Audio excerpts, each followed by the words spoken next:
You are listening to the Overwatch Rundown, a weekly podcast covering the latest in the esports scene of competitive Overwatch. Today is Sunday, May 27th, and we're covering Week 2 of Stage 4 of the Overwatch League.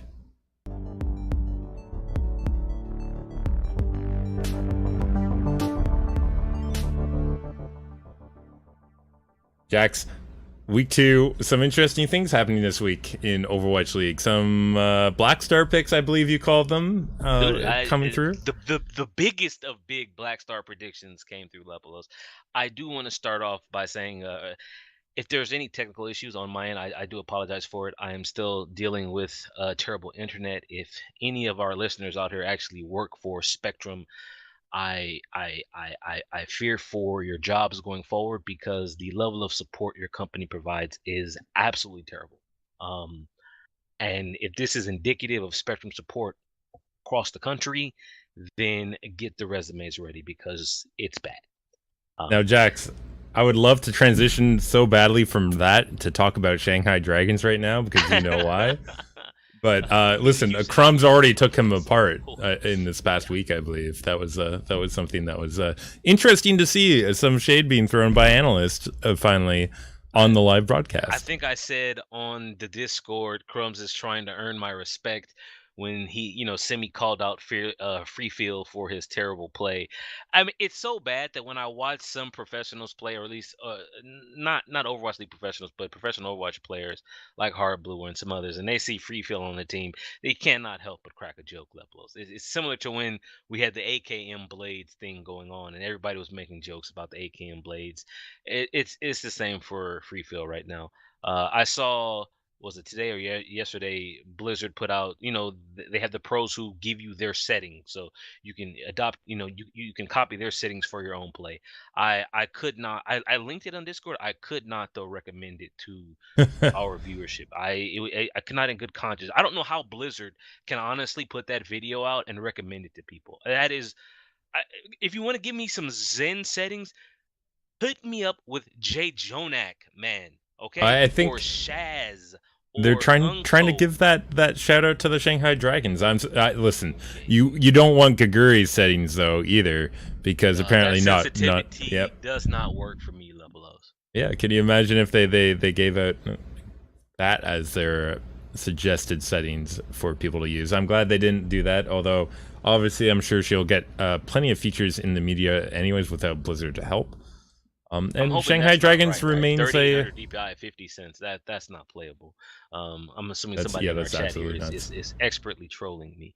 But the settings level. Speaking of settings, we're still on the 1.2. I don't really care. 1.22 patch. It's the old patch, basically. I believe is what I'm calling it. Well, we are right now on this stage, but you also had linked at some point what's going on with the contenders trials and open division. If you remember with that, where they have to move between patches between the trials and then the open division. Yeah. Or am I getting the order wrong?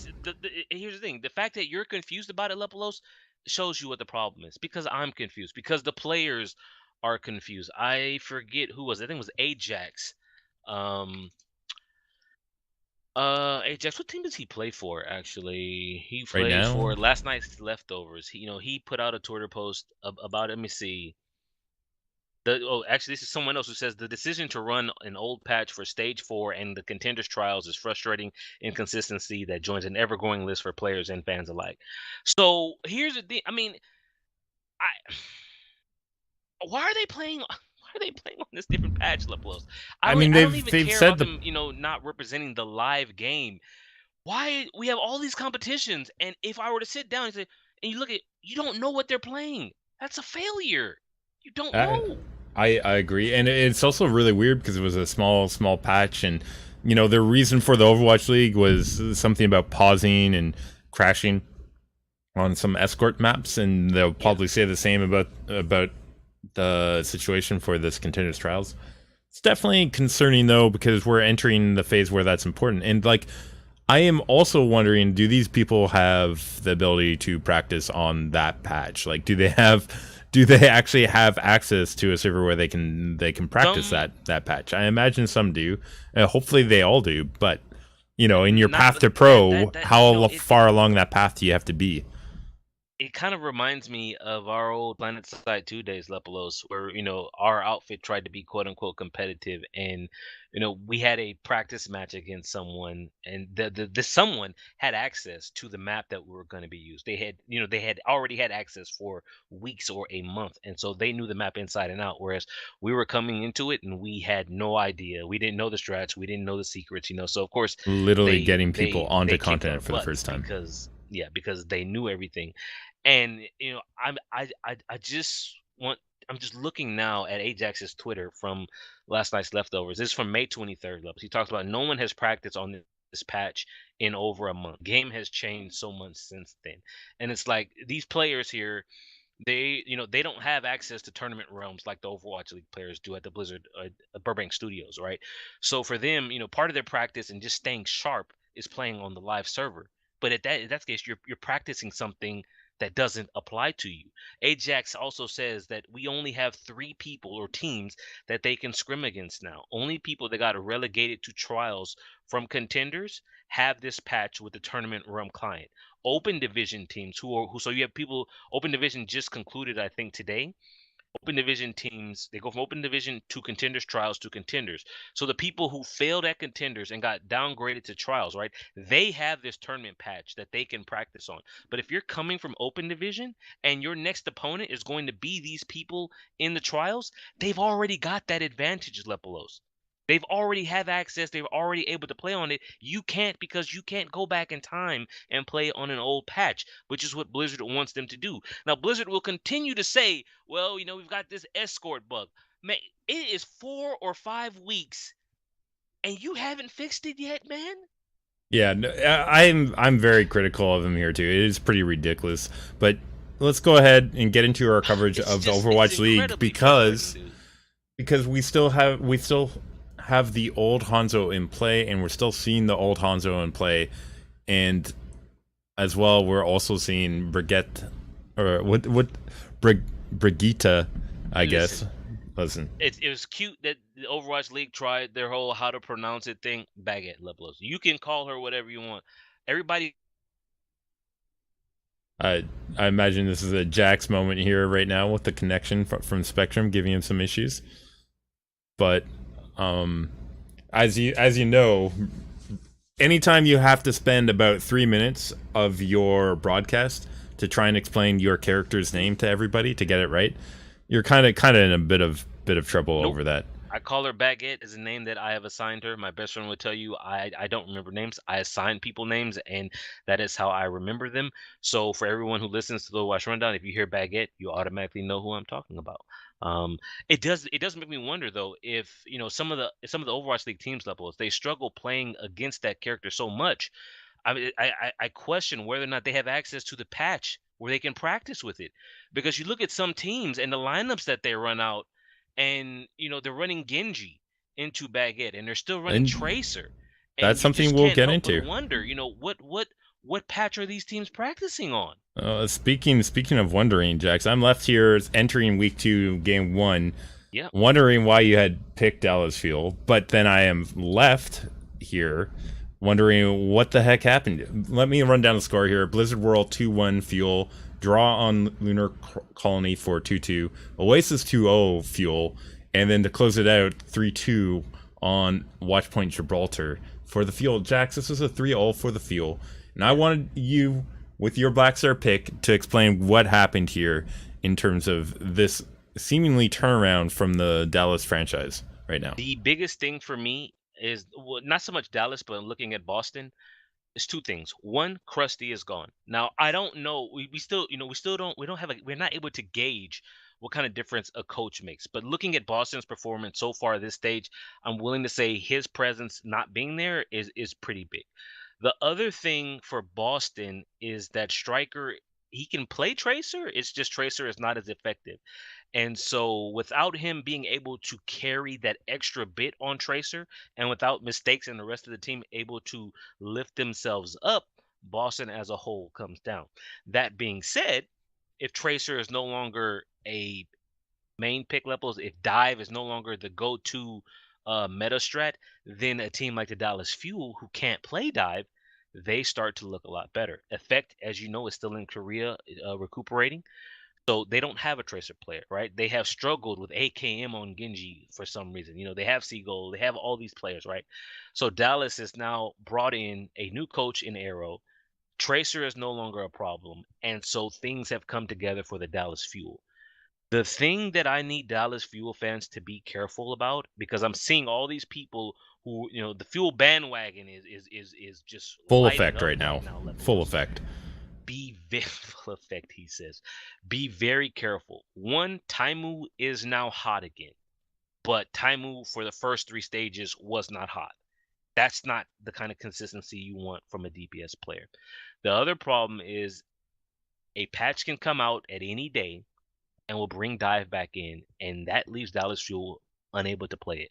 So if you're a Dallas Fuel fan, you're happy with the current meta, but this is only one out of four stages. Come season two, you don't want your team to only be able to compete in one out of the four stages. So this team, this coach, Coach Arrow, he's doing fantastic work with what he has right now. But what he has right now, I do not think will be good enough going forward.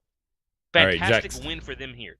I Maybe don't want he's to. playing out of his mind. Way to I go. okay. Actually, you brought this up. I'm gonna come back around to that Yeah. because that is something to talk about. Let's move into game two though, where we had Mayhem taking on Valiant. Biggest surprise here, Kings Row. Kings Row going 5-3 here for Florida Mayhem off the start. Huge first map victory for them. Valiant unable to breach that 8-point defense the second time around.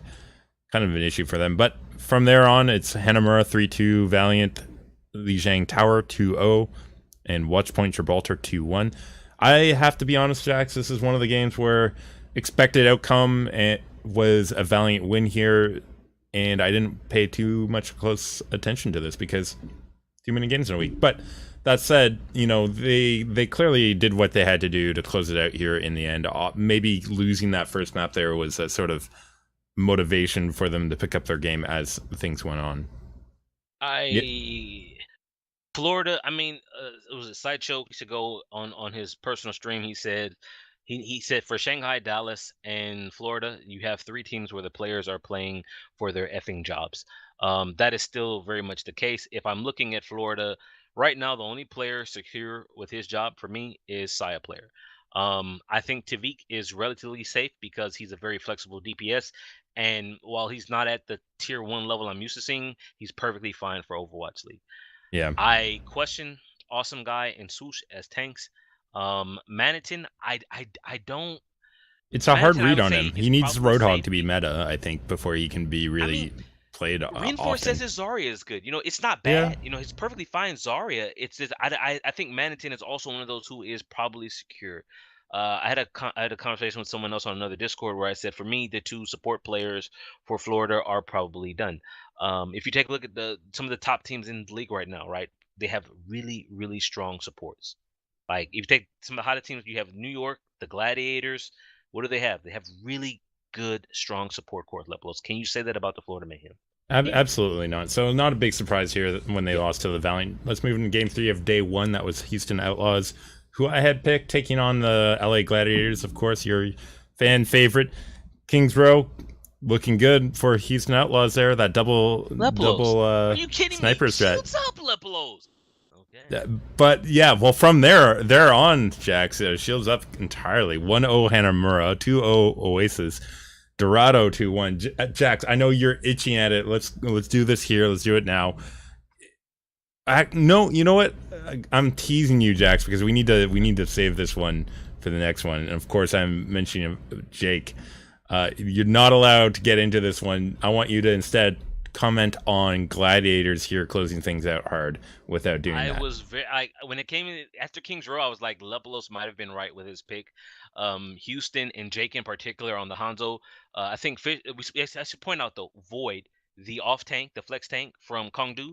His visa is now in effect. He can play, so he started in place of Bishu in that off tank position. Now a lot of people, Fisher afterwards stood up for Void and said you can't blame Void for the Kings Row loss. He said Jake just played that damn well or that damn good. So Jake and the double sniper composition that you talked about. It was Graviton into Dragon Strike over and over and over. You would have thought they're playing on the live patch levels because Yeah. that's all, on live, that's all you see. It's high tier. You see grabs, you see dragons, you see combos. That's what Houston did on the narrow streets of Kings Row, completely wrecked the Gladiators. After that, the Gladiators like, okay, we've had enough. You guys obviously have the Zarya Hanzo thing down. But do you have anything else? The answer was no. You told me I can't get into it too much because I'm going to get into it again later. And this is just really, really solid play for the Gladiators. However, the Gladiators, Lepelos, like the Dallas Fuel, benefit from a non-dive meta because they don't play dive very well. They play it better than the Dallas Fuel do, not enough to win, as we saw in the Stage 3 playoffs when they fought Boston in back-to-back games, and they had no answer for Striker. So I just want to take you back briefly. When I talk about Striker and his ability to carry, if you look at the final game of the regular stage between the Gladiators and the Uprising, what did I say? I need Asher, the Tracer player for the Gladiators, to be able to deal with Striker because he's doing too much on Tracer. No Tracer. Asher hasn't been seen this stage, and I'm happy about that as a Gladiator fan. And you see the Gladiator stock rise. Shields Yeah. up. Absolutely. That takes us into day 2, which is Spitfire taking on San Francisco Shock. You and I both picked the Shock here. Up and coming team, Jax. They've been looking good at the start of this stage. I mean, I even well, good is relative. They Right. managed to beat Dynasty, and they lost to a Gladiators team that looked, pretty strong on day 1, game Yeah. 1, back in week 1. Here we're in week 2. Spitfires haven't been looking good. They got 4-0'd the previous week by Houston, and then they also got beat by NYXL pretty handily as well. Here, though, this game going a bit interestingly. Spitfire coming out really strong. Jax, they didn't make it into the second point of Blizzard World, but they didn't need to. They completely held the Shock on that A point attack. Do want to point out we're seeing more flexes now coming. Choyo Bin, like Void, has got his visa in, so he's now starting in place of Nevix in that flex tank role, Lepelos. Not a surprise there. Sad to see Nevix go. I Yeah. still rate Nevix as one of the best flexes. Should point out though, I have to give Krusty the benefit of the doubt. I can't talk about Boston's lack of coach and how that's affecting that team, and not talk about it here because that's where Krusty went. He left Boston to go to San Francisco. So if I'm gonna give credit to him for what he did at Boston, I have to give him a chance to work his magic here at San Francisco. So it's something he sees in Choyo Bin over Nevix. Did it work here on the first map? No, not at all. But nothing really worked on this first map uploads. Neither was it 89%, 89.1 for London Spitfire, 80.4 for the San Francisco Shock. For me, San Francisco, even if you don't want to get into a depth, I don't really understand this. You save your ultimates, you smash them over the head. That first point, it's not very easy to get back to in time, right? So if you come in and you wipe them and then you send your guys forward, there's no real way for London to get back to the cap. Just bide your time, slow and steady, and take it. They were not able to do that first map, as you said, to the London Spitfire. Yeah, their attacks on points also struggling on Hanamura, unable to get that B point there. It causes the next map to go London's way as well, and a 2-1 victory on that. Moves us into an Oasis, a really hard fought one overall. Like, it was a close one on Oasis, 2-1 Lepos, going the are side of you the Shock. actually surprised though that London still can't get a win on Oasis? I am not. I'm not by the map, but I'm more surprised that it was as close as it was on Right. Oasis. It was 100 to 58 first round to the Yeah. Shock, then 100 to 62 to the Spitfire, and then 100 to 99 final map to the San Francisco Shock. So the reverse sweep has now on us. Here we go. Yeah, Dorado as well going the side of the Shock is also. I mean, the defense wasn't there. They slowed London Spitfire down enough to manage to hold them in that A point area. I think just beyond choke a little bit, and that allowed them to cap out. And that was not easy for them either. Unfortunately, Jax, when it goes to the map 5, Nepal, that's all London Spitfire here. They managed to close this one out over the Shock, upset them in my view, because honestly, I haven't seen Spitfire do very well, and this was Shock's time to show up and do well, right? Well, I guess Unfortunately, that's we not do what need we to saw. point out, Lepelos, that I think was it the day before this, or was it we finally heard that the London Spitfire were pairing on their roster. They didn't cut them, right, because there's nowhere for them to go and they still have to pay them, but they're no longer even working with 4 of their players. Yeah. Yeah. Hureg, Hagapin. Oh man, I forgot the other two that fast. TZ, the tank who we never saw, and who was the fourth player? Lepelos will probably remember it. I have no idea. He's gone now, so it doesn't matter.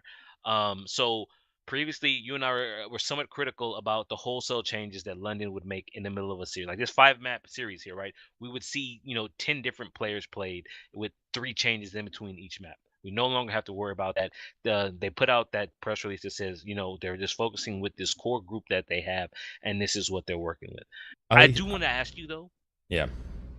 we gave them a lot of credit early on for that deep roster that they had. This was back in stage one, which they won when they had Fisher and Rascal, and they had a full 12. And we said this gives them the ability to scrim against themselves and keep strats in house. This was also back when they had Coach Bishop. I still don't think they have a full time head coach. Maybe they do. I have no idea. But what do you think about them releasing 4 of their players like this? I think it's a desperation move at this point in time. They've clearly haven't realized how they wanted to handle that many players, and I Right. don't think they've handled that very well. And I think that's caused probably a lot of internal drama that we've seen. I mean, we saw Fissure and Rascal at the same time be like traded off of the team. That was back Yeah. between stage one and stage Stage two, I one and believe. stage two. Yeah. Yeah, and now we're seeing by the end of the season that we're so close to the end of the season. I don't know why they're announcing that. Like they can tell up and coming teams like, hey, these guys are available. They don't need to announce it like the way that they did. Anyways, I suspect I uh, don't. there is some internal strife amongst the players. Like there's clearly competition, and while competition is a great thing, you need your team to be a team.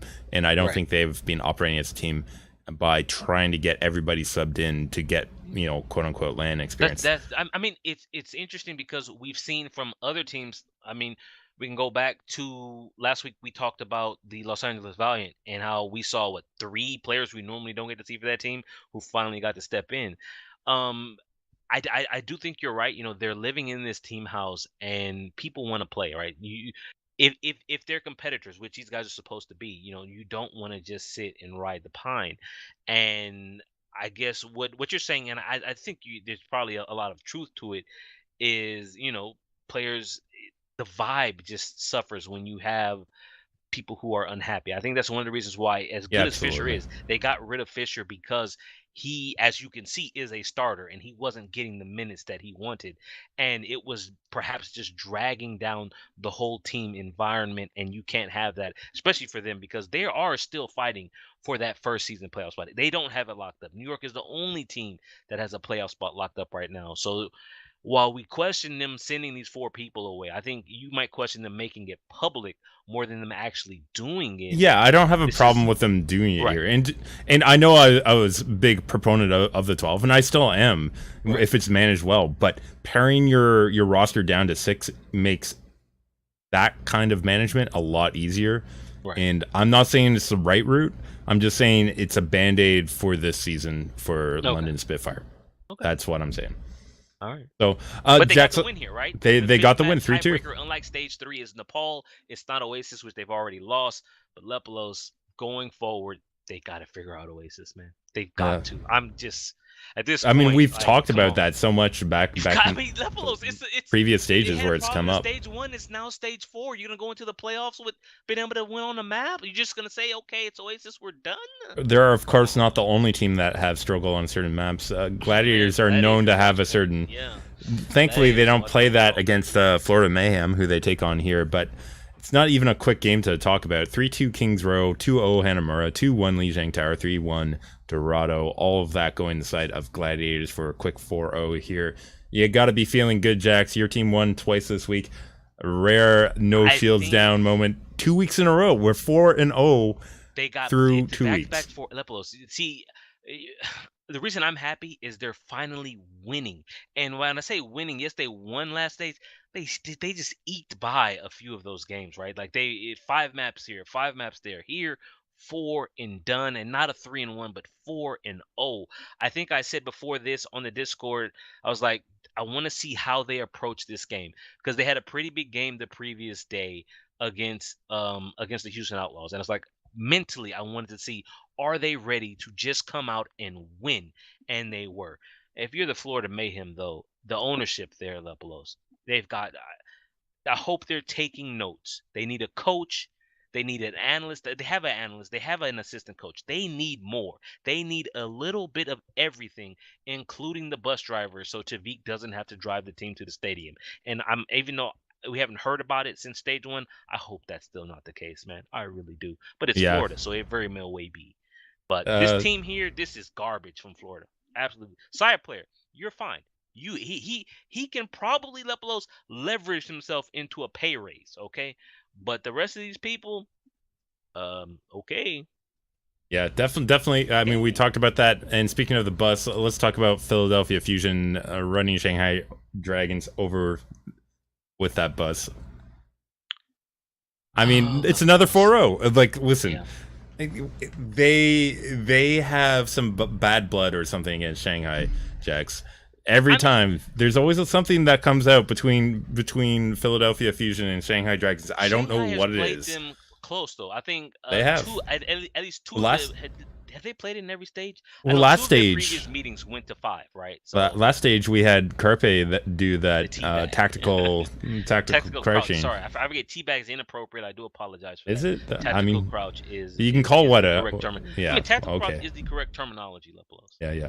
But here, I mean, they're winning. It's not a big surprise. Blizzard World 3-2, Horizon Lunar Colony 2-0, Oasis 2-1, and Watchpoint Gibraltar 3-2. I like. It's a solid win for Fusion here. I can't really say that Shanghai Dragons is really doing anything to impress me at this point. Even in general this week, Gaguri not looking like she's having a good week, I can say. The only bright spot being Addo at times having moments. Addo at times. I do want to give you some numbers here. Free feel on Blizzard World, -7 elims to death. On Horizon Lunar Colony, free feel -5. He improved there. Oasis free feel -11. That's not really good, Lepelos. And then Watchpoint Gibraltar for free feel -8. I I do wish have we. Sorry, go ahead. I was gonna say, I do have one more number for you though. Yeah. That number is 0, and that's the number of translators that they had this week for the Shanghai Dragon team.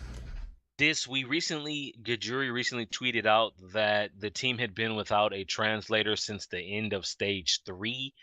Lepelos and I were talking on Discord, and I was very critical of an organization who can spend $20 million for a franchise slot. You can buy a team house, you can get all these players, you can pay transfer fees, you can do all this, but you mean to tell me you couldn't find a translator in 2 to 3 weeks? An associate of mine says, well,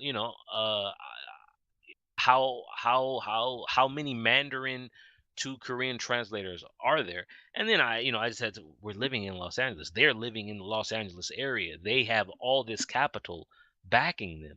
They couldn't fly Lepelos. You couldn't fly one out. You Yeah, couldn't. no, not BS, even dude. temporarily. BS, Yeah, man. Are it's you troubling. kidding me? It's You not have a to give me. surprise then when they end up with a 0 here. I'm sorry, I sort of cut you off by the hate on the supports there of the Shanghai Dragons, No, but I wanted to get because it's cut so down to the frustrating. issue. Supports are, believe it, supports are so huge in But season 1, Jax, and they keep running this support. trash. But the other thing I want to talk about is just briefly Okay. though, Sato and Hotba. I focus in on Shanghai, but we're looking at the Philadelphia Fusion. There's no Fraggy, okay? There's no Yeah, Fraggy. not at There's all. no Poco. It's Sato and Hotba now running the tanks and maintaining flex tank. Like last week, we saw them switch off on the maps, right? We had Fraggy and Poco and Hotba and Sato. Now these 4 games is all Sato and Hotba, all of it, all the time. Yeah, So and maybe Fraggy, taking over the primary he's tank joined Joe slots. Meister in the kitchen with Chef Coach Heidi. Yeah, listen. They might have to go full sous chef support. And speaking of support, though, Jax, I mean, I think Shanghai Dragon not only lacking in their actual support, but their front office and back office and all the Wish I knew office why Sky support. wasn't playing, man. All of it is I missing. just feel like he's a better player. He just doesn't get the time, and I don't know why. I have no idea why. Speaking of better players, Jax, let's move into day 3. Valiant Okay. versus Uprising. Every player potentially better this here. Okay, was the go ahead. I think for the record, I think Jax is talking about his second Black Star pick right now, where he picked the Boston Uprising to win over the Valiant. Yeah, and of the week.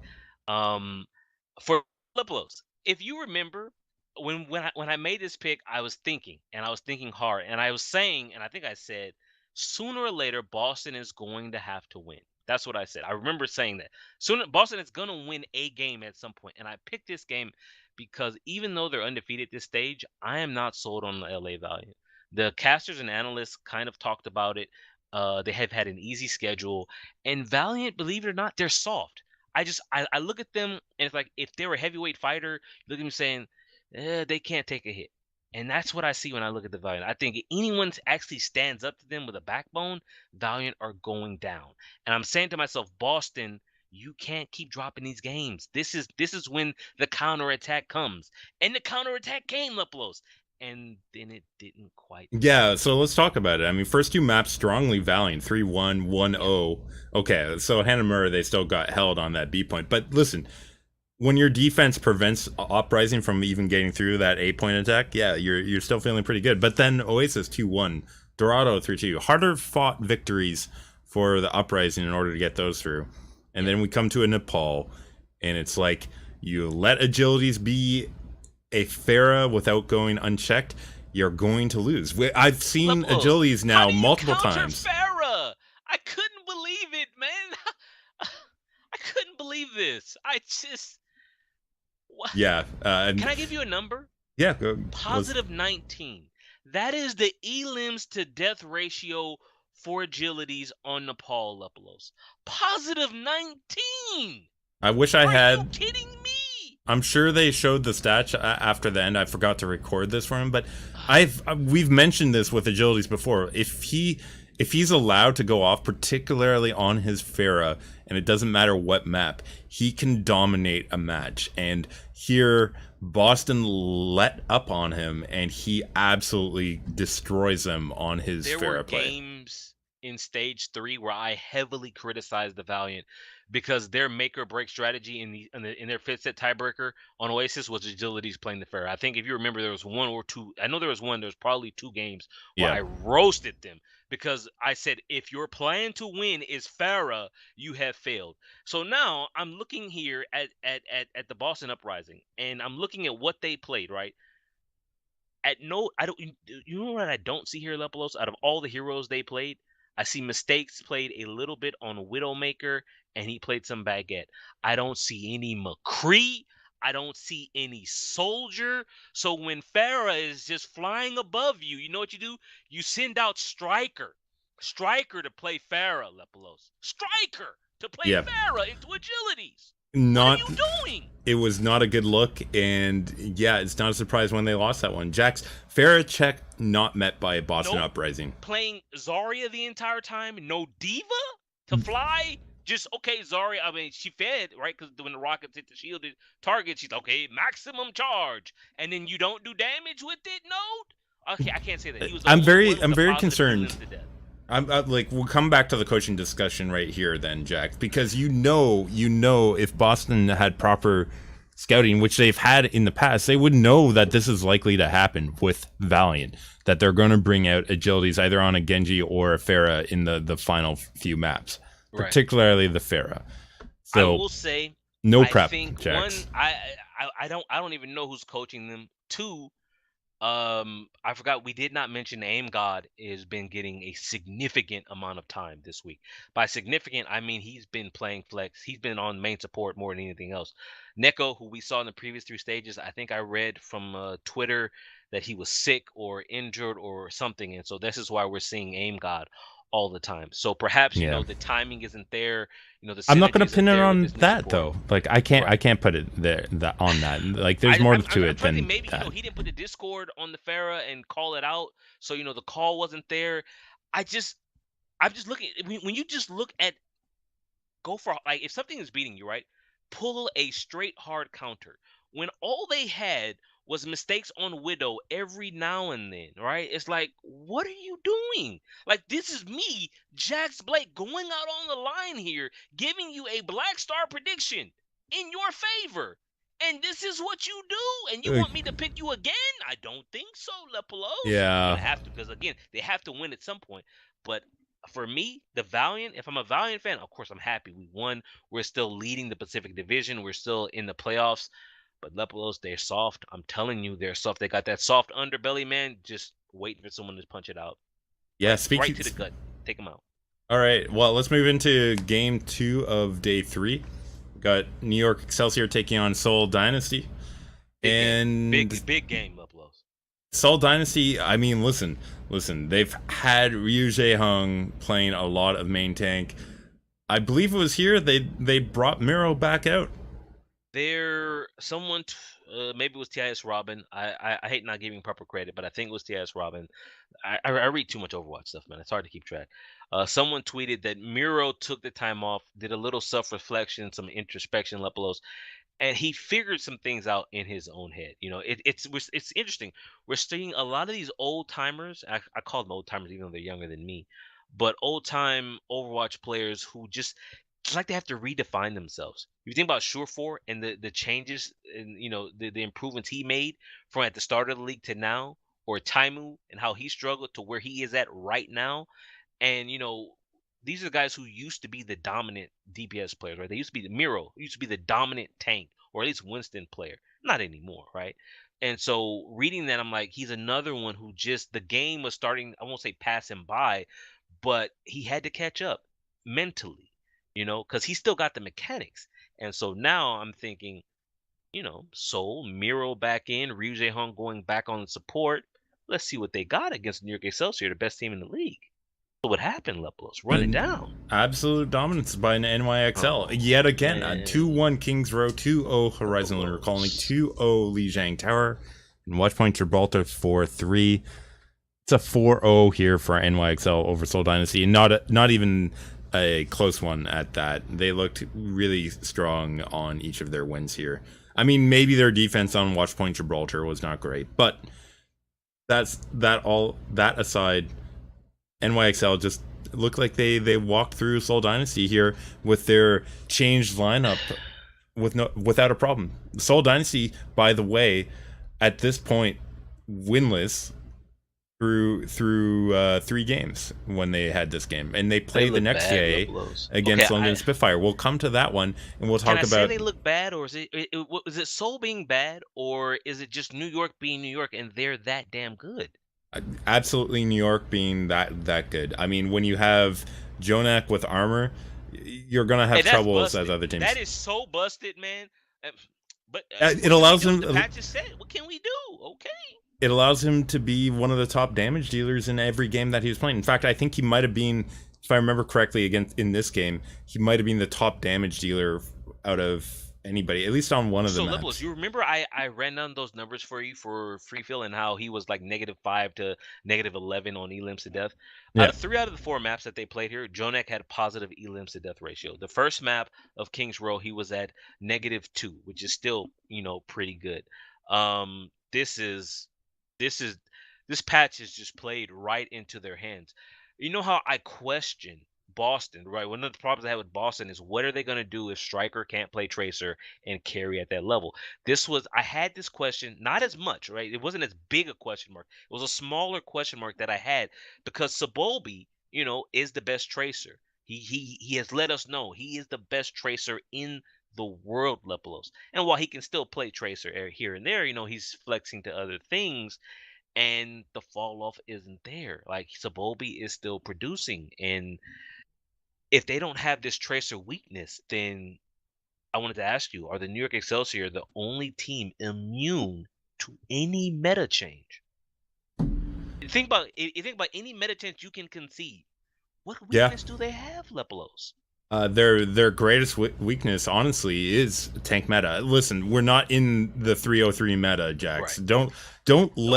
Don't let the Dallas Fuel convince you that this is a tank heavy meta. It is not. But that is their biggest weakness as I see it currently. I think triple tank, quad tank. A 303, Jax, is their biggest weakness.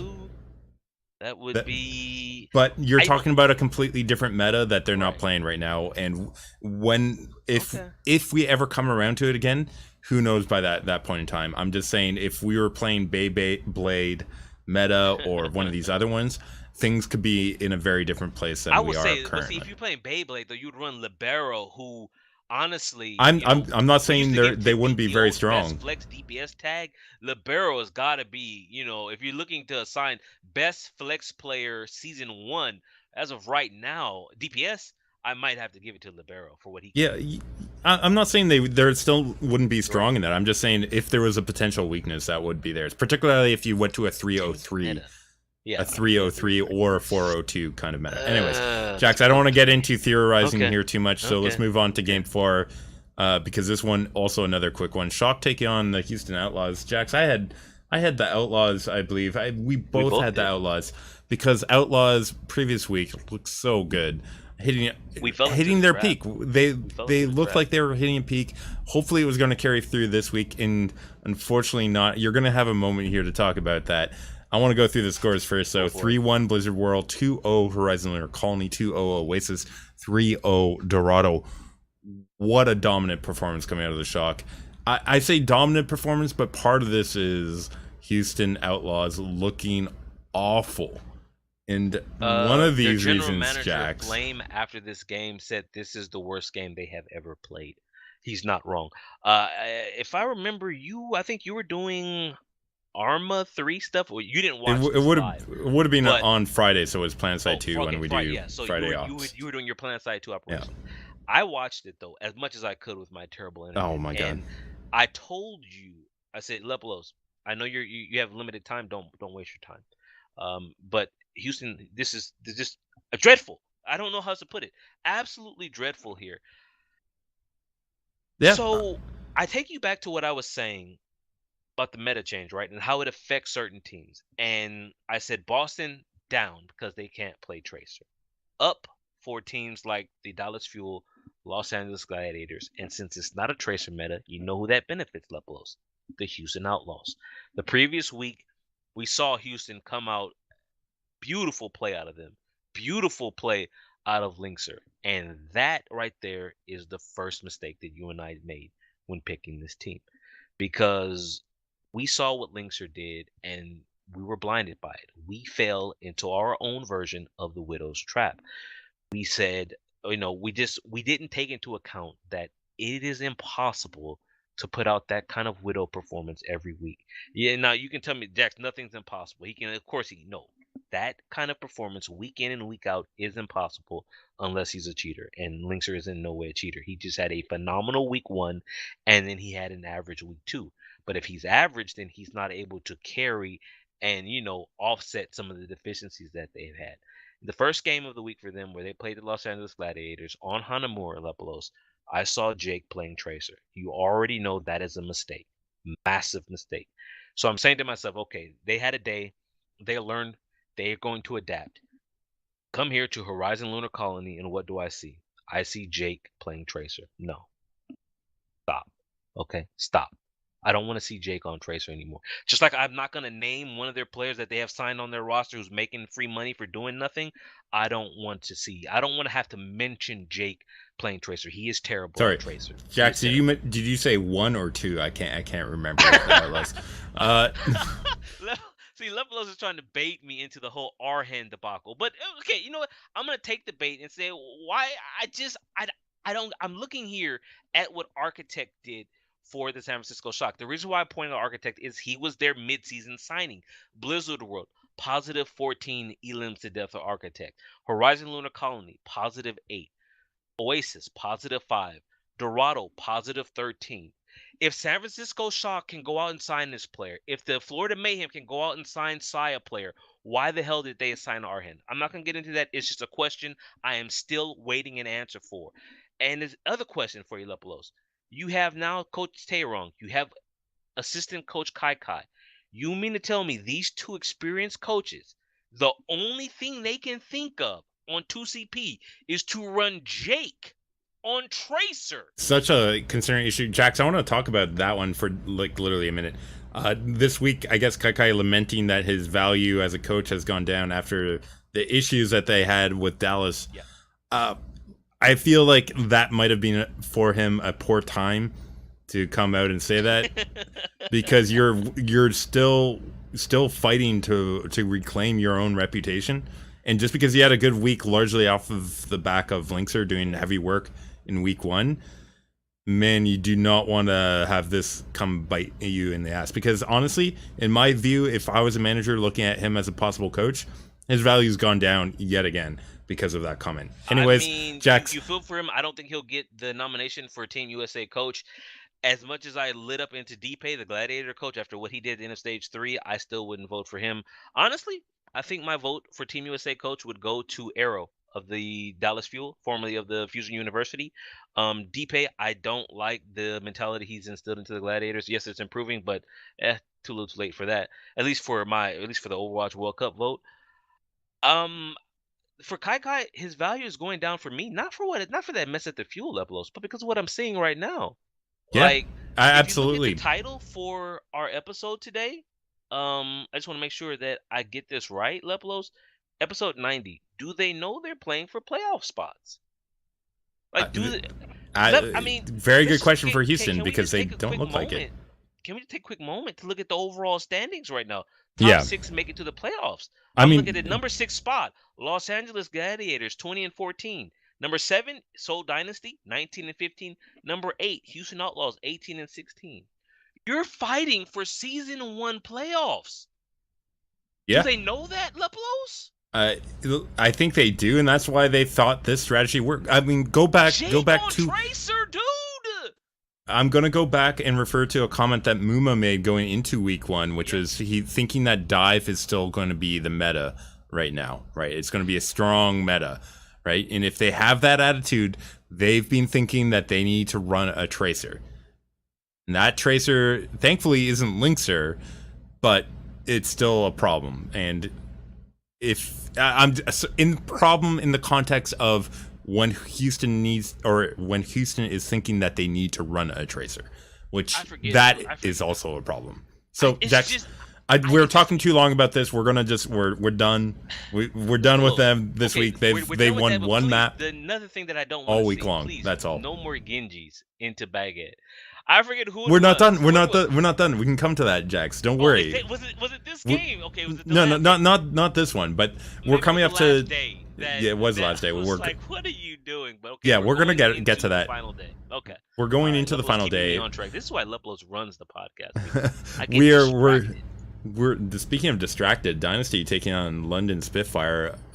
big game again, man. What was that Kings Row though? I mean, Spitfire great defense on that second point of Kings Row, and then an awful attack. They got full held on Kings Row, Jax. That I could not believe. But then, that's okay because Dynasty unable to capture a point of Hanamura. Spitfire looking strong there. Also come through on Lijiang Tower for a 2-0 on that map. Watchpoint Gibraltar, Dynasty able to get the 4-3, pushed us to a map 5 where Nepal, London this time winning it out in a 2-0 of their own. As they went to 5 games, both games this week, and won both, actually, Jax. A big deal for them as they looked really awful in that week 1 performance, particularly against Houston Outlaws. I am going to link something here in the chat, Lepelos. I thought we were done with the AKM blade. I thought you thought you were done with measuring time, with AKM blades. Here the Reddit detectives, they don't miss anything. Okay. Fleta got a dragon blade in 3 minutes and 57 seconds. That is 1 minute and 5 seconds in AKM time levels. That is slower than AKM. And this is Fleta. Yeah. Fleta. Isn't and I that have to look here at the top comment, Lepelos, by AKM, welcoming him to the club. Okay. AKM getting more karma for that comment than the post itself got. By the way, this is what you do, though. This is what you do. You see, too many of these pros, they let this get to them. You embrace the meme, dude. Embrace it. This is how you build your following, when you laugh at yourself.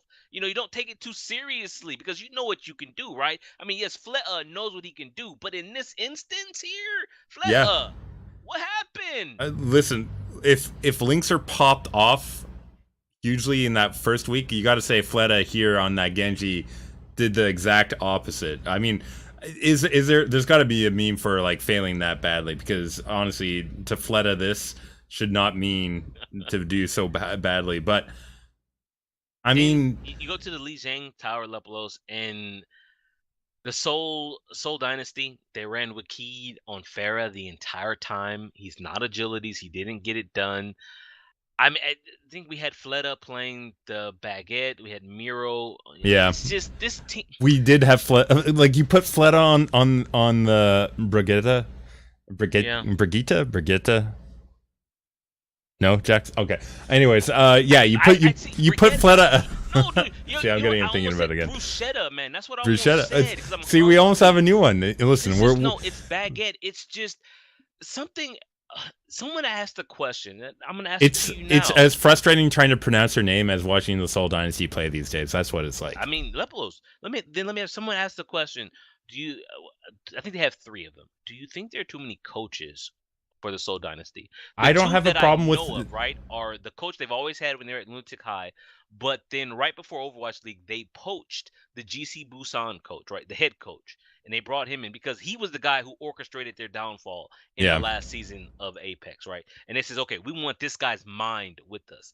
And when you look at some of the decisions that come out of this team, and some of it is injury related, but you just have to wonder, are there, they say too many chefs in the kitchen, too yeah. many coaches here. I mean, not just It- that, but the tank I'm issues.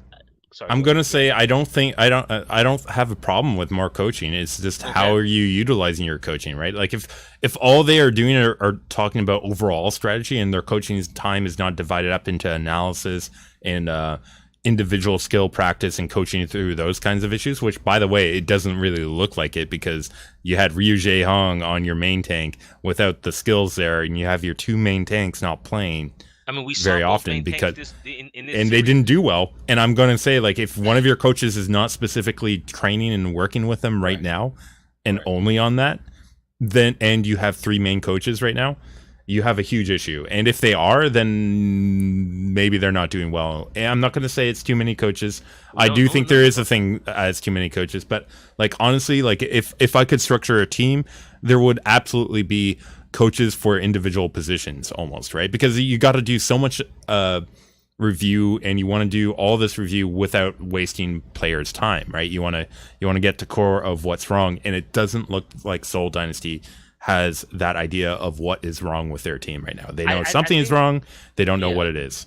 It's that, and I'm looking at what some of the heroes that the players played. So we had Wakid for the first three maps, and then for the last two maps we had Munchkin, who played a mixture of Baguette, Widow, and Tracer, and then on Nepal he played Tracer, Widow, and McCree.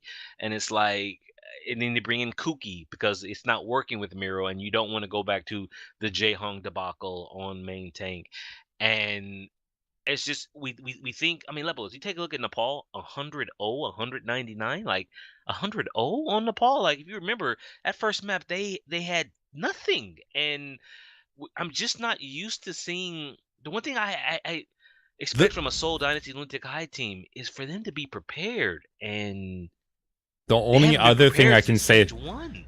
the only thing I Lepelos. can say about that though, Jax, is here while they had basically the same map pool except for the 2CP map, they did play the day before against NYXL. And Okay. we've mentioned this in the past that kind of turnover with a day-to-day or like a back-to-back games on the same day could affect them. Soul Dynasty here, I think, on the negative side of that kind of Let an me ask you a effect. serious question then, Lepo. Serious question here. Because at the start of the season, this would have been unthinkable. Right, I mentioned before, right now the Gladiators hold the sixth and final playoff spot. Seoul Dynasty are one game below them, and the map differential, they are 6 points behind. Are we actually going to say Seoul Dynasty miss out on the season one overall playoffs? Do you think that's So possible? I mean, absolutely. We talked about that at the start of the stage. That it absolutely is possible. That it might come down to the final game, as you've pointed out, in week 5 between the Gladiators and Soul Dynasty. It might come down to that. It might be something else that Okay, actually second decides quick that. question But then before we move on, because we're short on time. If they miss out on the season one playoffs, are they a bigger disappointment than what we've seen out of the Dallas Fuel, who are already eliminated for the playoffs? Soul in my missing opinion. overall playoffs, is that a bigger disappointment? In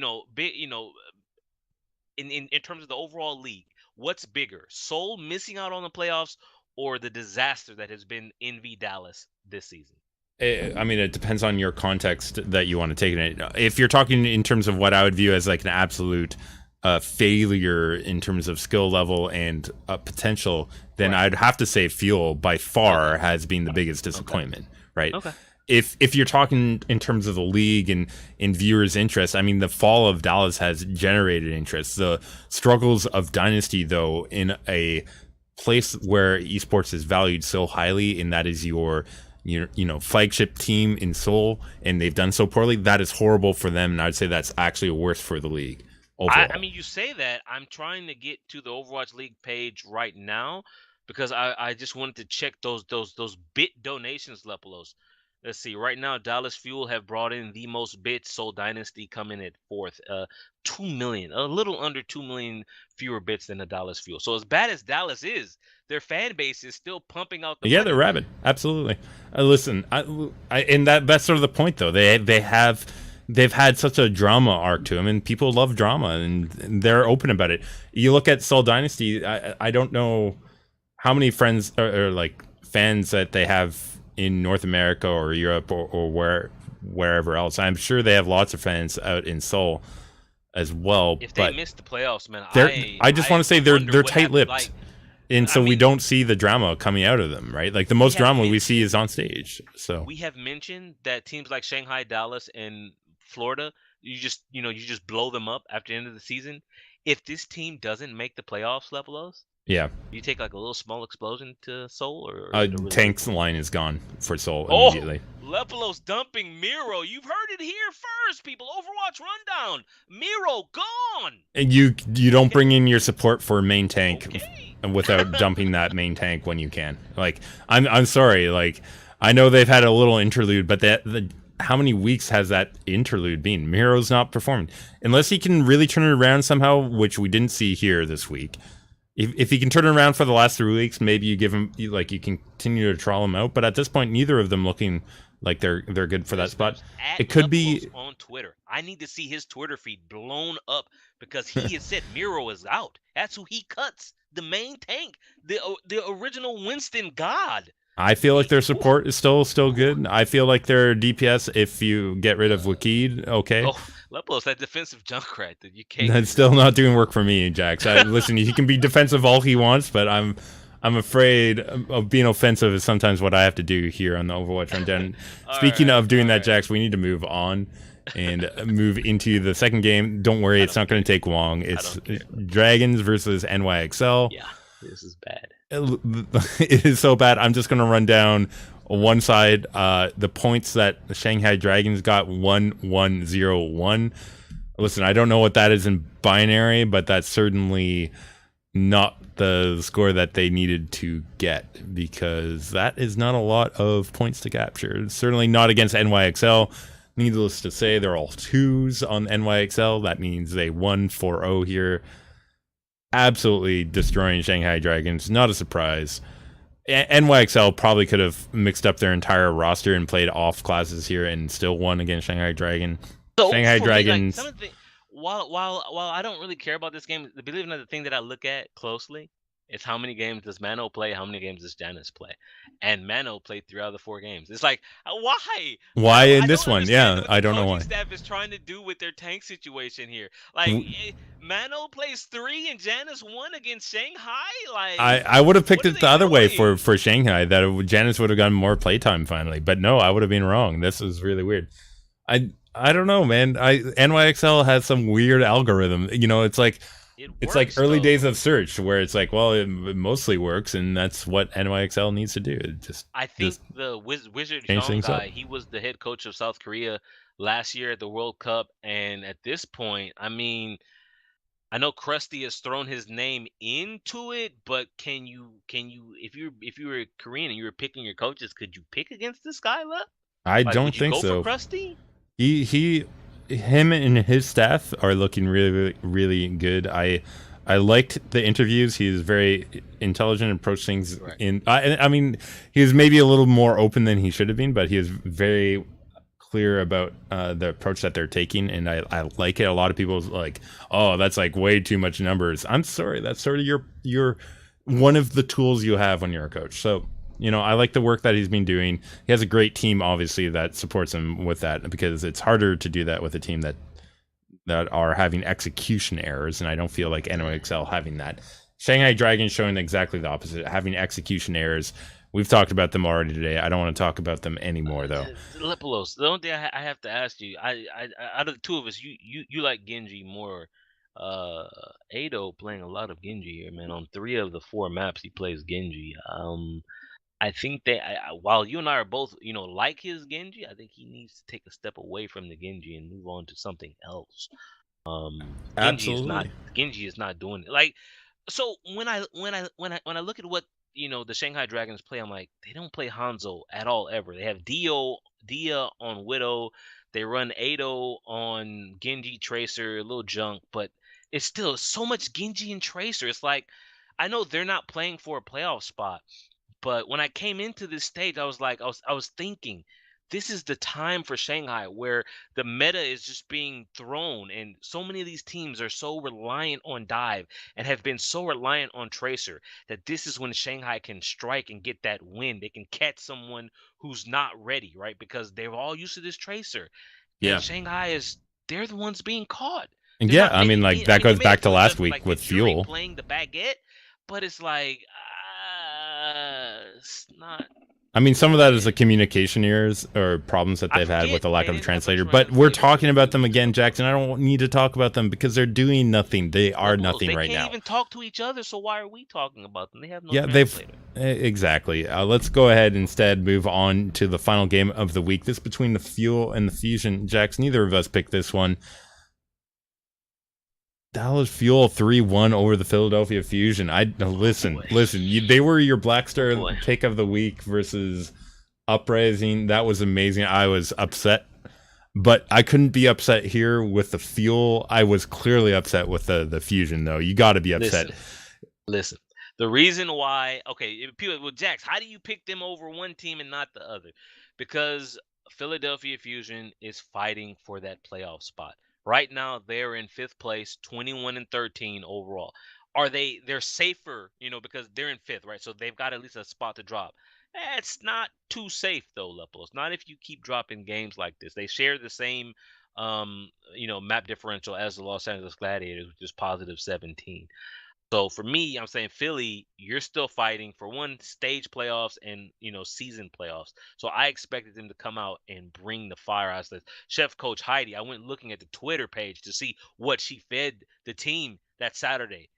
There was no update from Chef Coach Heidi Lepolo. So perhaps, that's why they did not perform here. Maybe I'm Chef looking at Joe these Meister can help in time I'm looking at late this on his Kings support. Row, right? Dallas finished with 201 seconds left. Philly didn't get the second point. I go to Hanamura Lepolos. Dallas finished Hanamura with 391 seconds. That's I think, what 6 was it? minutes 6 31 seconds seconds. slower than the fastest time ever. Is that correct? Is that what Yeah, we heard? for a team that's being was lambasted over not being able to even get a tick on B point previously in stage 2, I believe that was. Bad. I remember that game. And people and we've seen other teams have this issue, but everyone just absolutely destroyed the fuel over this.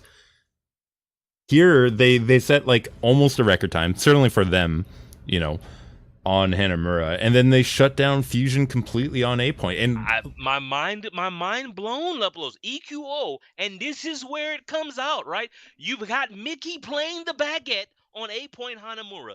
Why is EQO on Genji? I take you back. Week 1 of stage 4 on Dorado, Dallas versus Shanghai in the final third of Dorado. Ado pulls out the Dragon Blade. You know what we see? Stunned, because Mickey has bashed him over the head, and the rest of the blade is him hiding in the corner trying to get healed up. So here on their attack, EQO Laplos, he pulls out the Dragon Blade, whatever Genji says in Japanese that I can't pronounce. Pulls it out. You know what I see? Stunned and then dead because he got beat down. comboed Why hard by is Mickey. he playing Genji into Mickey's baguette, dude?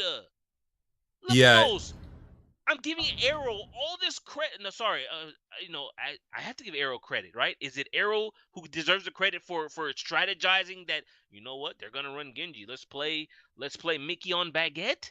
What is what? Explain, please explain how you can run Genji here. Explain this.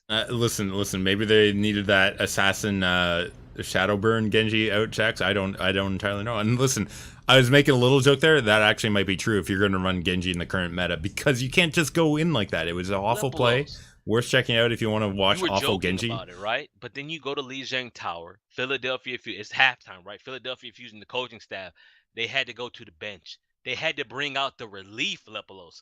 Yeah. Shadowburn in for EQO. Have not seen Shadowburn in He, a he, month. he no, he's played. He played. Oh I'm no, not sure. that's right. They threw Yeah, him to the wolves in Game 5 of that one absolutely. series that they lost in Stage 3. They're I like, here, forget who it play your was. Junkrat.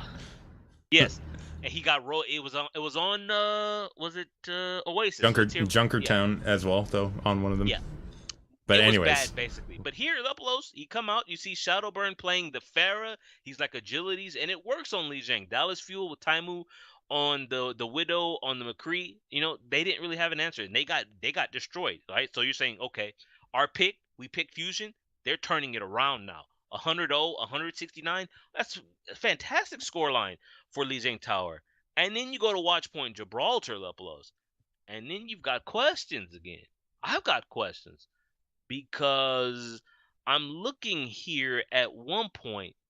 Carpe was not playing the Widow. Shadowburn was playing Widow Lepelos on defense. I really don't get this. I mean, maybe Taimu had the fear striking Carpe here or something. I don't know what it was that caused the switch. Um, Really Lepelos. frustrating to watch.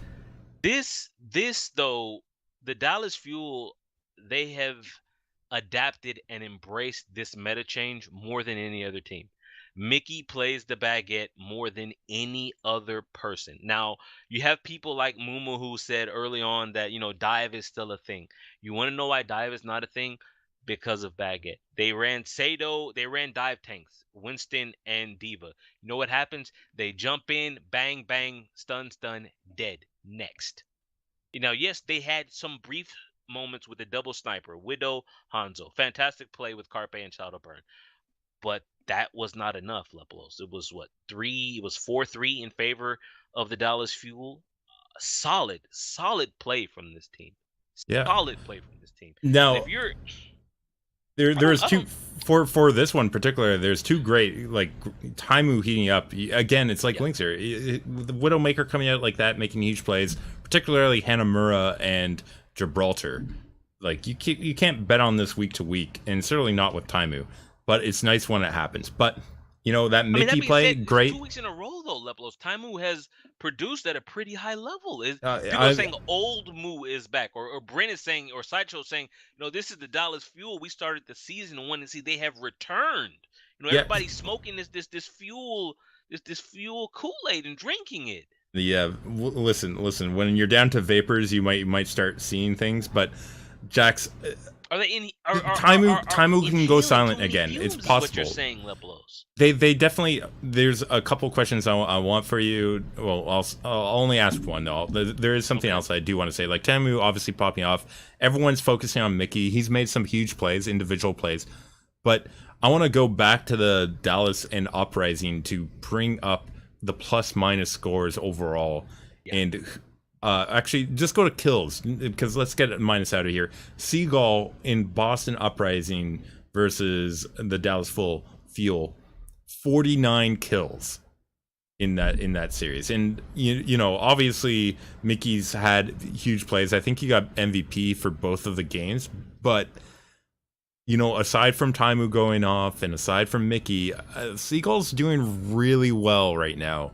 And I think it's that quiet, like, it was like Striker before Dreamcasper got Right. kicked off the team. That's You what it are looks like. 100% correct, Lepelos. There was a moment on Watch Point here where he dragging, like they were attacking, he dragging the left side door that, if when you're attacking left side of first point, that door everybody likes to come out, he dragging there. And He dragged it was at a distance, so ball so sorry. Philly couldn't see where it was coming from, and with the way the payload was situated, you expect him to drag in the payload in order to deny them the defense, right? So you drag in the payload so that they can't contest, and you walk it in. He dragged in the doorway, got both supports who had backed away from the payload, thinking that's where the dragon was coming, and he predicted they're going to come out or go fall back to the door. Beautiful 2K that shut down any kind of push that they had. And Siegel, you are correct. Consummate professional here, right? Like when it comes to this is why when people tell me that, or actually she says he's been approached by teams to play for season two, I'm not. The reason why I question him as a player is not because of his mental state. Well, okay, this doesn't come across his mental state, but does he want to stream or does he want to play? Siegel Uploads at one point was the most popular Overwatch streamer. He put that aside. He put down some serious money streaming to play the game as a professional. And, we're seeing it here. We're seeing, this team and this meta. And when I say that they're embracing it, I mean, this is what I'm talking about. Seagull on Hanzo. Seagull loves to play Hanzo. You watch him Yeah. stream, he's playing on Hanzo. And the other thing that I wanted to point out, Lepelos, the last time we saw the Dallas Fuel win in international competition was season one of Apex. Tailspin disappeared in the middle of the tournament. They brought in Mickey. He turned out to be the best diva, right? Again, we find ourselves saying Dallas Fuel is winning. What's a big part of that? Mickey playing very well. You see, he brings Yeah. a positive mental attitude, but now it's not just the mental side levels. He's bringing the gameplay. He has found something again that he can play at a very high level, whereas his diva and his Zarya aren't there. And So so I'm now gonna you're say this seeing about. Dallas benefit from this. I do want to say one thing quickly about that on Mickey. I will say he's very quick on the uptake of these new heroes, it appears, but I'm concerned for his coachability because clearly his diva not the same level that it was, and it hasn't You're changed not much wrong. over a number of. This Maybe is that's a why, coaching staff of Fuel being a bit of an issue too, not getting his diva into a proper shape that it needs to be with the attention that you need to give each and every one of your players at the Overwatch League team. This is But why, when we talk about their first game and we're talking about everybody riding the Fuel bandwagon, yeah, if you're a Fuel fan, be very careful. This team's weaknesses, they're still there. This meta absolutely. fits them perfectly almost, but their weaknesses have not gone away, have not been addressed. Yeah, Jax, we're gonna Just saying. call the Overwatch League review done there. I guess we do have to do the preview. Not a lot else going on in major scenes stuff in Overwatch this past week. There is, open divisions across the Yeah, world are finishing up. It's just I have too to much, draw too the much. line at Yeah, some point. When it comes to, maybe the trial playoffs and contenders main, that's when yeah, we we'll add go him through into the the results rundown. there. But But for open division, dude, I doesn't quite cut it. all right, Not Jax. yet. Well, if that's the case, why don't we go ahead, get ourselves situated here to talk about next week in terms of the You mean Overwatch the League, Beat where we do have. Invitational Season 4, which starts tomorrow, Lepelos? Yeah, I mean, we can start on there. I was just gonna follow here. Yeah, we can do the beat first. Which, by the way, beat invitational having to do it on a Monday and Tuesday because, of course, broadcast restrictions by the Blizzard. In Blizzard, we trust of tournament organization not being possible during Overwatch League broadcast times. Like, I don't know. It's striking, man. It's striking that they have to do it on Monday, Tuesday. Good luck getting their viewership out for that. I mean, the problem that I have I'll probably have it up on a monitor, internet allowing. I have to recharge levels. You see all these threads talking about fatigue, and we're starting to see people question the numbers for Overwatch League because multiple games are under 100,000. I gotta rest, man. Like I Yeah, can't handle Overwatch every day, dude. I yeah. need a break, man. That's my So Monday, my Tuesday. this is an invitational double elimination beat, You gonna like the watch beat it? Okay, invitational. Levelos. I want you to sit down. You can watch every game because you're not fatigued. Levelos will watch Oh every man, game of the Beat yeah, right. Invitational and take notes. That certainly is not the case. But let's go through some of the teams we have bye week playing. We have NRG coming through. We have Grizzly Esports. Last night leftovers. You might recognize all these teams. Envision Esports as well. All of them, I believe, got through into the North American contenders, if I'm not mistaken.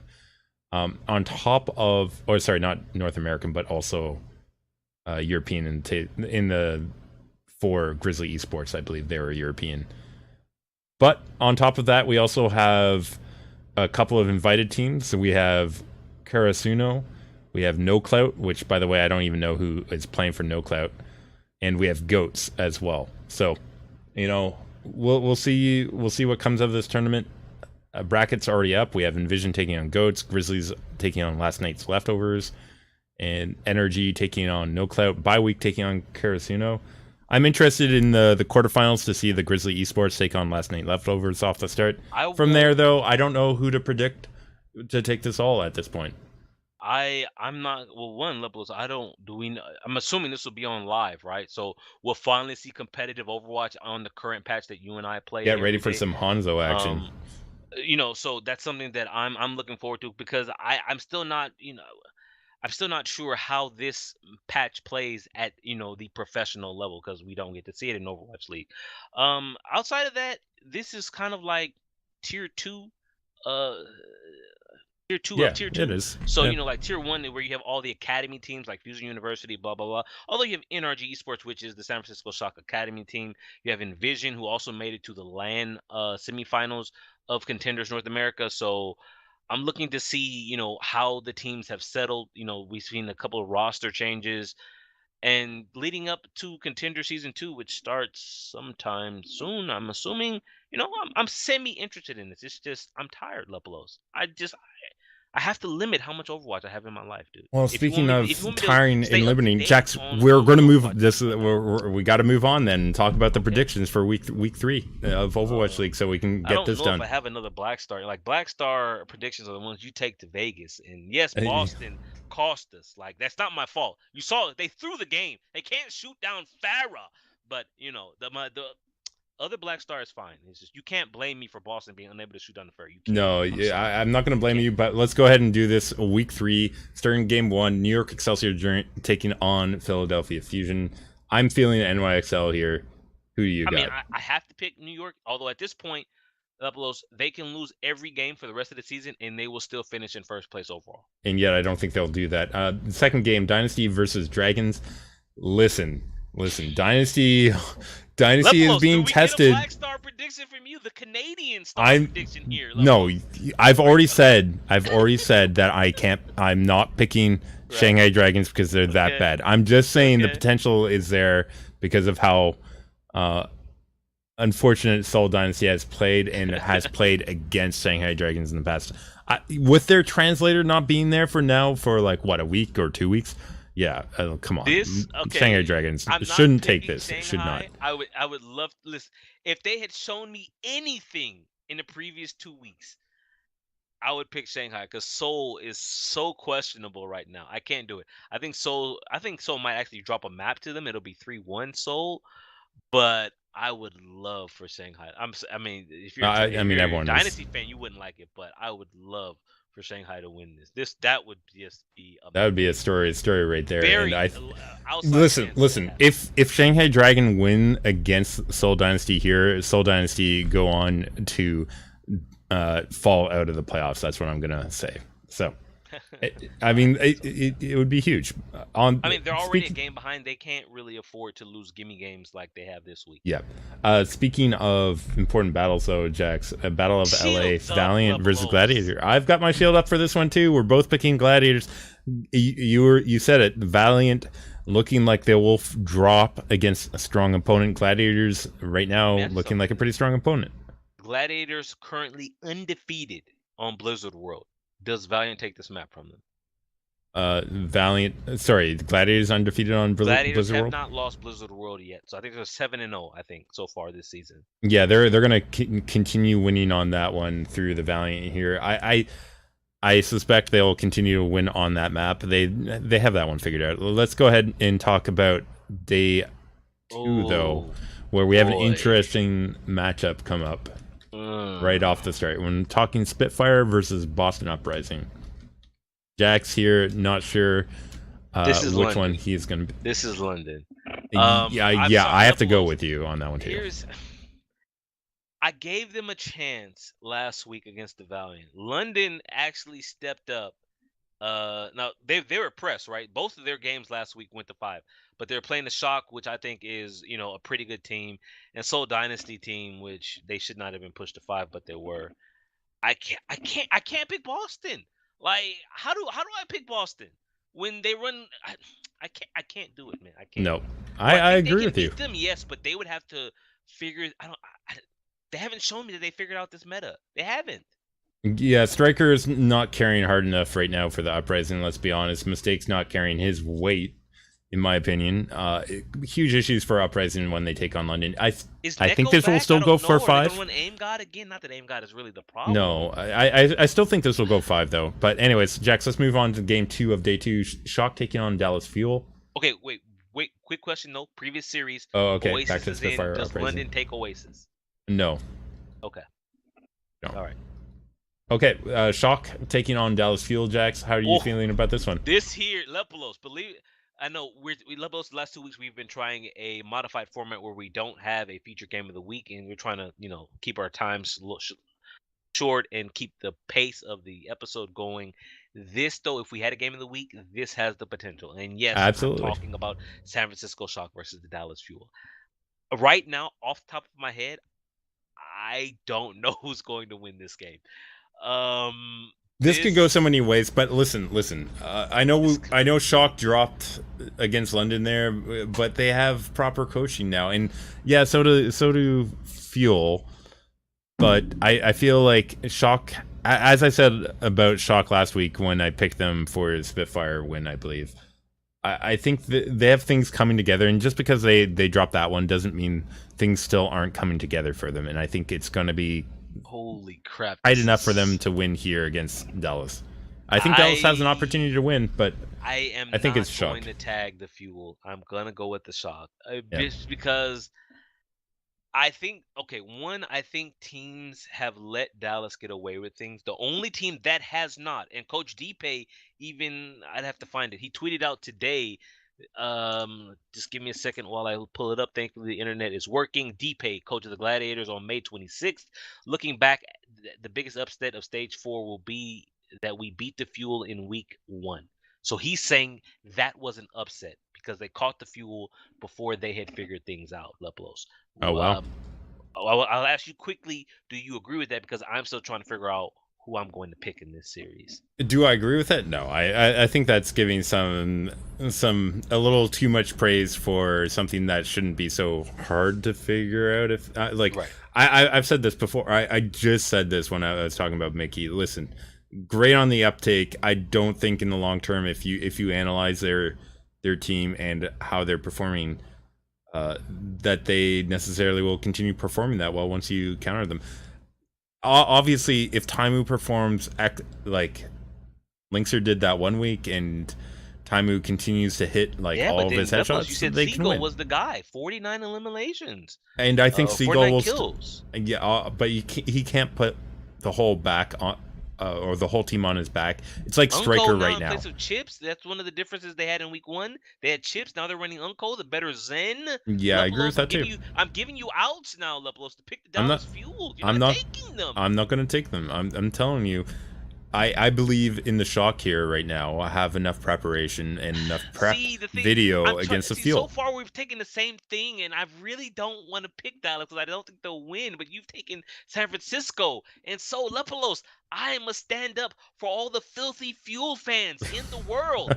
Dallas Fuel, Coach Arrow, coach of Team USA, will take this team to victory, 3-2 over the San Francisco Shock. You've Wow, heard that it would be here. surprising. It's not getting a Black Star tag. Do Jax, I'm gonna not come take back. this to Vegas. We're gonna Do come. not take this to Vegas. It is We're not Black Star approved. It's just an outside chance, and I am taking it. all right. Well, I thought that not an outside of the outside chance, which is I guess a black star. Sorry about that. Shields up. Now this one I think we can agree on: Fusion versus Gladiators. Jax, how are you feeling about Gladiators' I'm chances feeling again? better after last week, especially with how the Fusion played against Dallas. Um, I listen. If EQO come out with that Genji nonsense, they're gonna get rolled. I think Carpe, for Fusion to win, Carpe has to play at a very high level. His Widow, I'll take you back to what I said to Sure 4 versus I don't remember who. I said Sure 4, like I said with Asher, I don't need you to beat your opponent. I just need you to slow them, you know, just make it hard for them.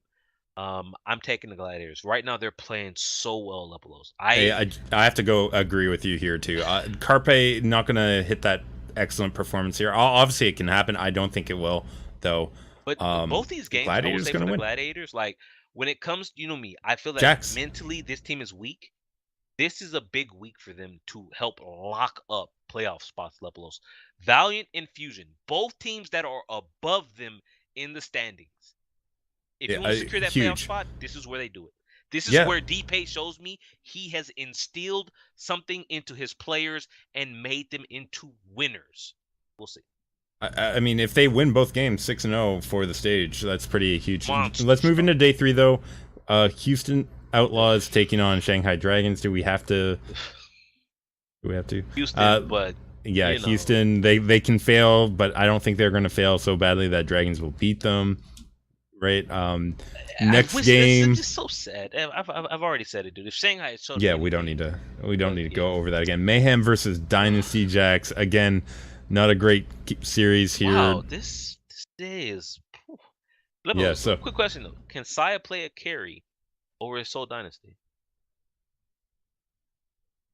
I mean, Mm, it's possible. I don't think it will happen though. I'm going with Dynasty here, not because Dynasty I think will be particularly strong. It's just Mayhem don't like they have upset potential.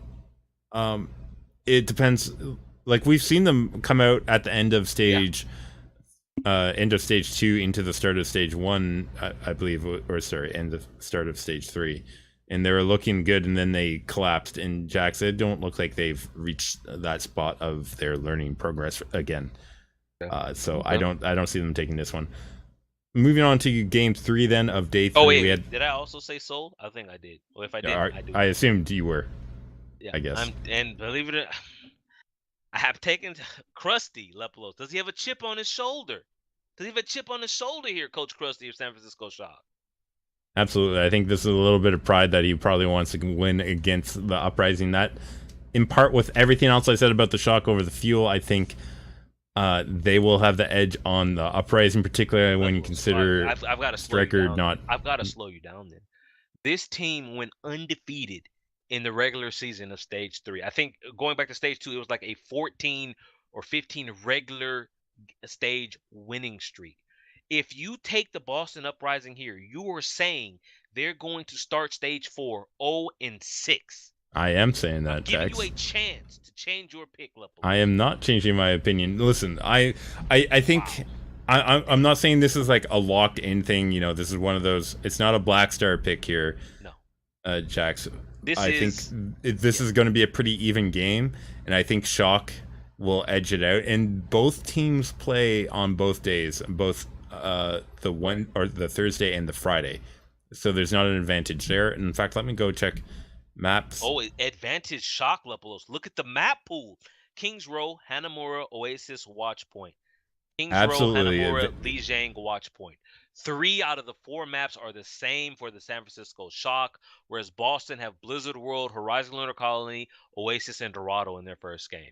I yeah. take again season 2. I legit need this scheduling to be looked at. This isn't unfair. I know. I'm sorry. I know you're a little bit more lax about these back to Jax, back games. I'm just gonna Lepelos, this go. is unfair. This is I'm gonna unfair. say about last week's loss to the Valiant. They Yes. only got 1 point on Kings Row, and they didn't even take A on Hanamura. Oh, Lepelos. Oh my goodness. I'm taking San Francisco as well. I don't think Boston is in. I think they gotta win a game, dude. Like they're pretty Yeah, much it's safe not. for the play. Wait a minute. Okay.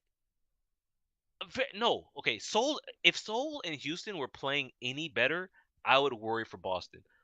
But with Boston being in 4th place, and 3 teams would have to jump them, that's not going to happen. Yeah, I don't However, think it will their happen. seeding Lepelos, they went from 2nd to now they're 4th, and Yeah, quite possibly they could finish 6th. And that you don't want to do because then you're looking at New York potentially in the first. No, New York has a bye. Hmm. Either way, if you're a Boston fan, you have to wonder did General Manager Huck make the right call when he let Krusty go? Blows. It might have not been an option. Jax, let's go ahead though. Move Okay. into day 4. London Spitfire take on Dallas Fuel. Oh, Dallas for me, Lupulos. You You so were burning bright. you're taking the Fuel over the Spitfire here Yeah. on day 4. Yeah. So you're I'm is not this a a Fuel Black fan, Star but I'm liking prediction what they're from you? doing down there. Do I you am not a consider this? Fuel fan, but I'm liking what they're doing down there. So is this right? You're picking the Fuel again, and not only just once this week. You're picking them twice this week.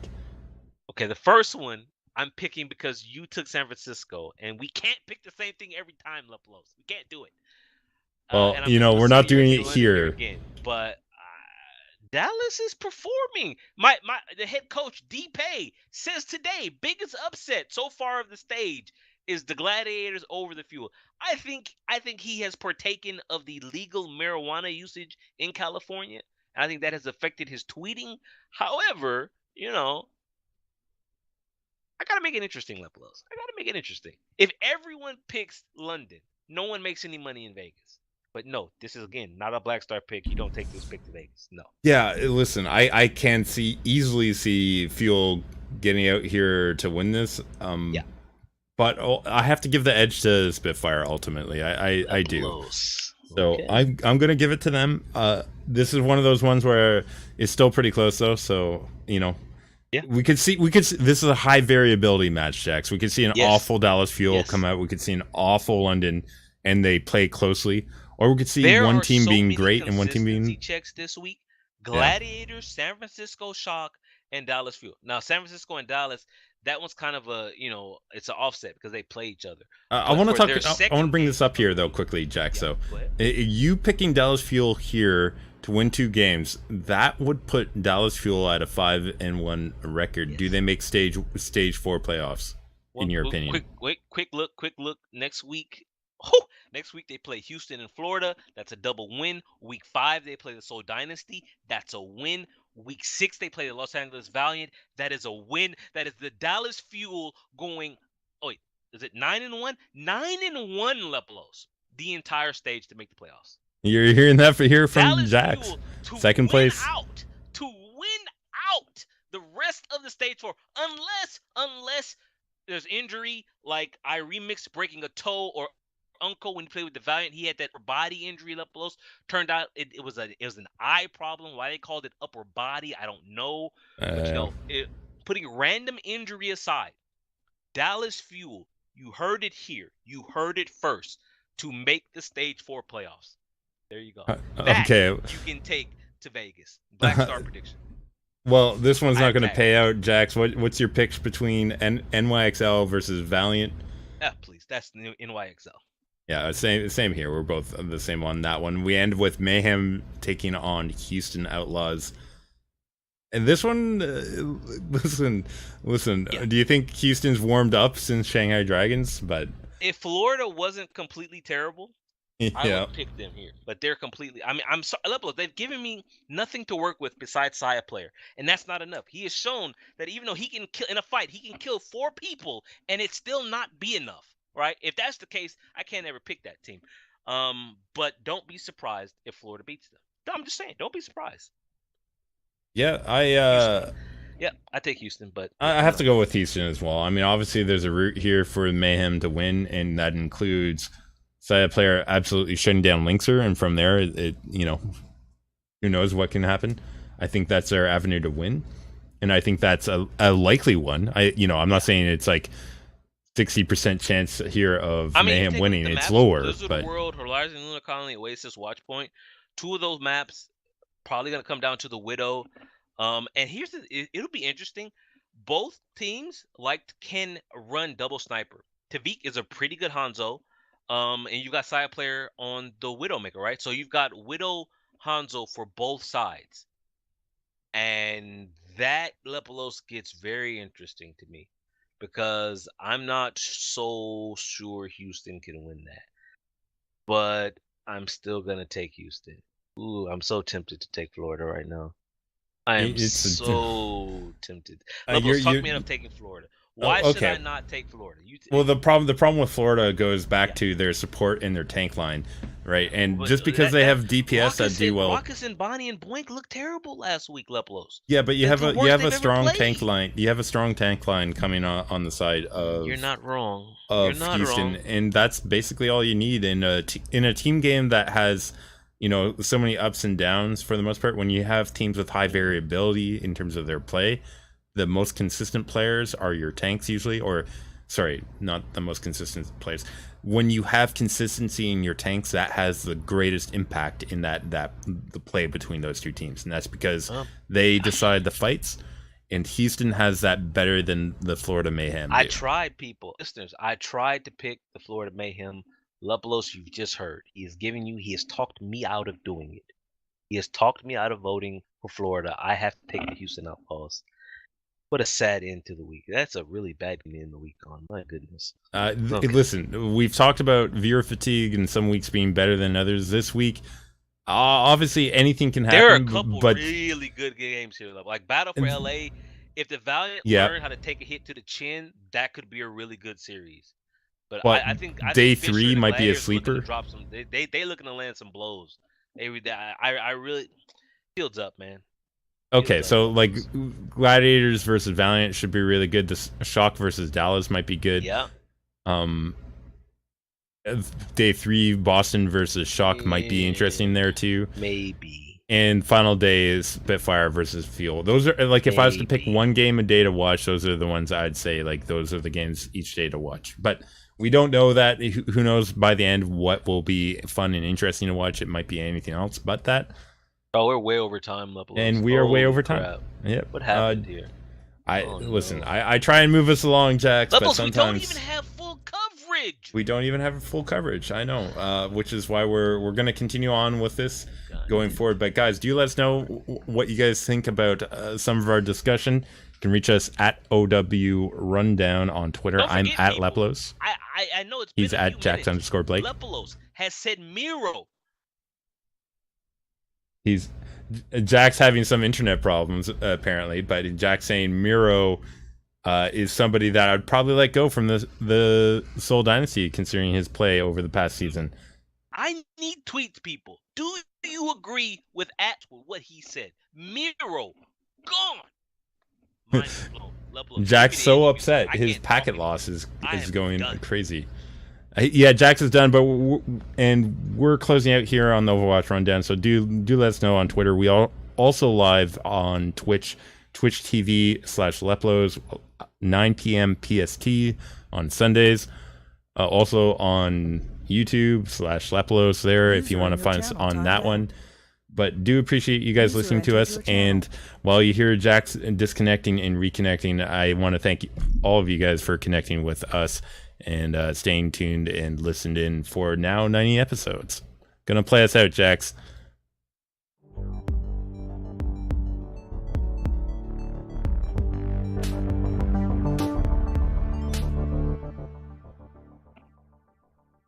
All right, Jax.